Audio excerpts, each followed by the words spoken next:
Dakar 2017, desde Jujuy, Argentina, hasta Tupiza, Bolivia, cuarta etapa. ¡Que viva el Dakar!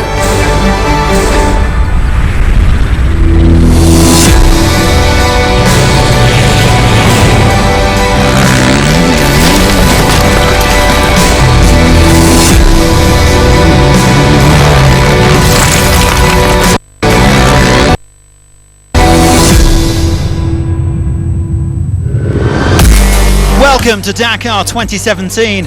On the first stage in Bolivia, things are going to get tough in the high dunes. It's set to be a bad day for the favourites and the amateurs alike. The Dakar will hit a cruising altitude of over 3,500 metres as the rally moves north from Argentina into Bolivia. The high plains beckon for the 2017 Dakar.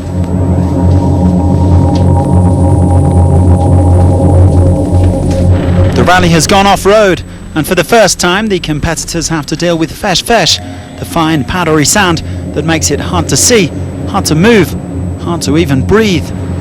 Welcome to hell.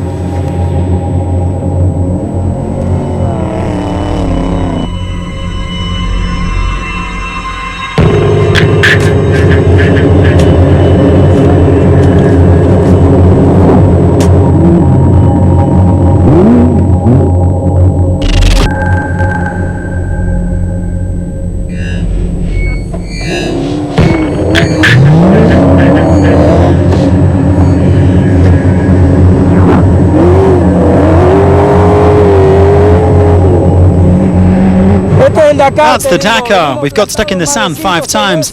There's a lot of fesh, and with the high altitude, it's hard to breathe.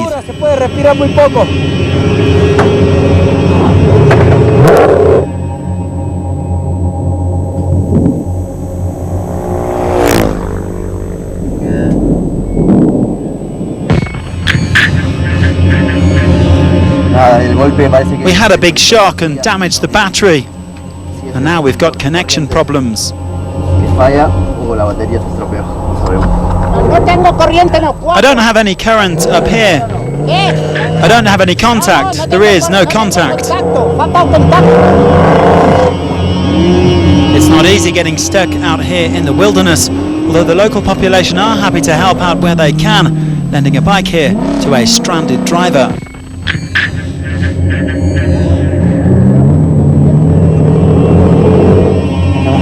Well, someone said there was a village 20 kilometers away. I'm going to try to find it.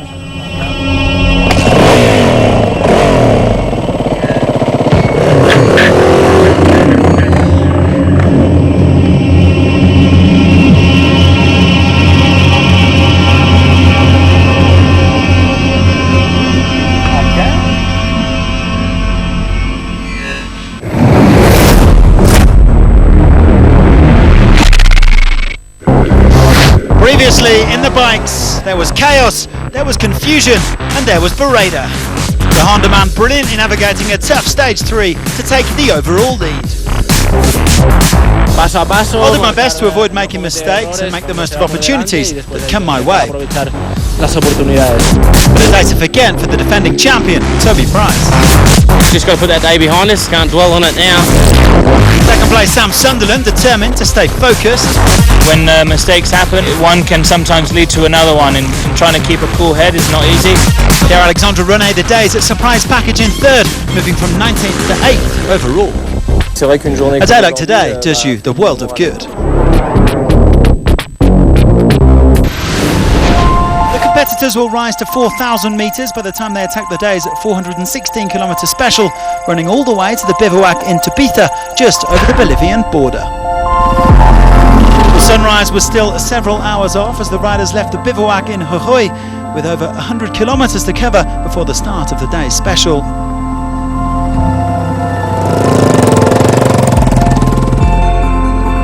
On the menu, sand and lots of it. The riders will have to navigate their way through the fesh and the dunes of the Cuesta de Lipan, all the while dealing with the increase in altitude. It promises to be another grueling day on the Dakar.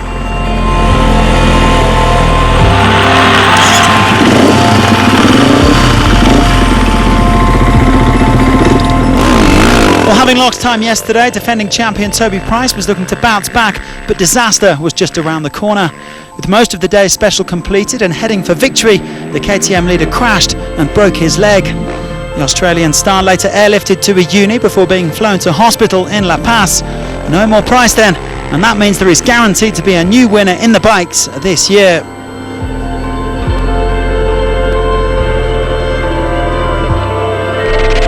Elsewhere, Pierre-Alexandre René was hoping for another good day after coming third on stage 3.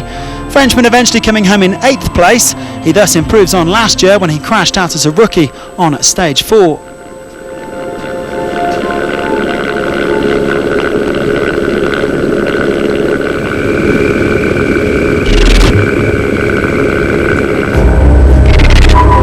Into the dunes then, and Stefan Svitko also looking to improve his bid for the overall title.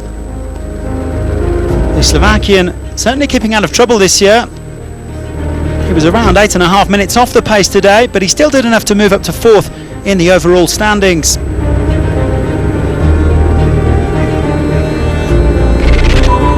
Paulo Gonçalves running very consistently on the 2017 Dakar so far. He didn't have the easiest day and lost time when he stopped to help out Price when he got injured.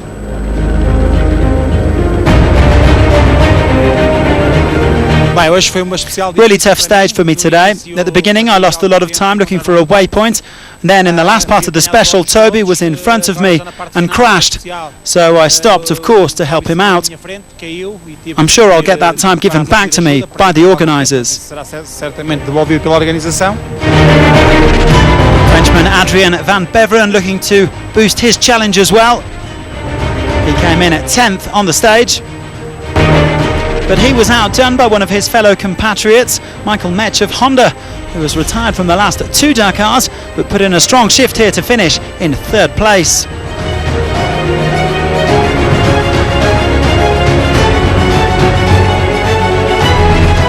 Joan Barreda snatched the overall lead after a magnificent win on stage 3 yesterday, though he was later handed a short penalty. 2nd here, allowing him to improve his advantage further. I'm really happy with today's stage. It was magnificent, especially the first part with fantastic landscapes, tough dunes and tricky navigation. I managed to stay focused all the way to the finish line, and in the end I got a very positive result. I'm very happy. Well,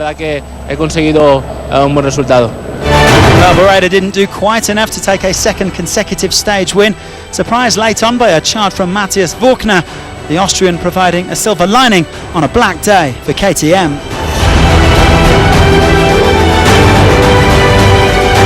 I feel actually at the beginning not so good, because also with the navigation still was tricky because many riders get lost and was lines everywhere. But then after kilometer 100 I feel pretty good on the bike, but I was thinking that it's enough for a victory.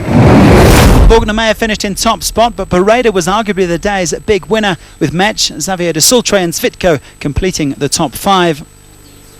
And just look at that gap, 18 minutes 19 seconds from Barreda to Pablo Quintanilla. Gonçalves though could well be restored to the top 5 later today or tomorrow. There was some absolutely breathtaking scenery as the quads made their way between Argentina and Bolivia, and it would turn out to be a day to remember for Walter Nasiglia. The Bolivian turned 55 yesterday, and he decided to give himself a late birthday present, taking an impressive victory on the first stage in his native country.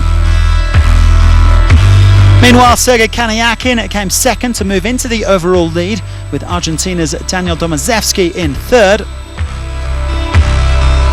2014 winner Ignacio Casale was over 30 minutes off the pace, but he remains within 30 seconds of Kaniakin in the overall standings.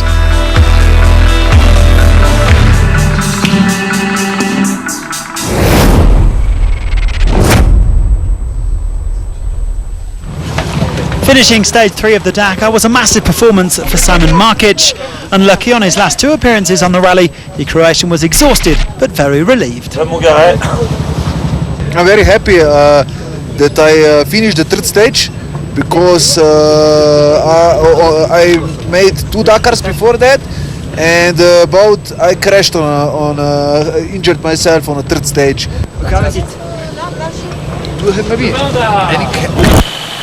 A sad day for Fortunato Maldonado. On the eve of reaching his home country of Bolivia, the 71-year-old was hit by serious heating issues on his Toyota. Well, yes, I really want to reach Bolivia, and that's why we're going to try to repair our radiator problem. Since the 29th of December, 13 different fan zones called Feria Dakar have been set up to welcome thousands of fans. It was the case again yesterday evening on the bivouac in Jujuy as the rally stopped overnight. A great opportunity for locals to come and discover the Dakar spirit and also the specialities of the various Argentine provinces.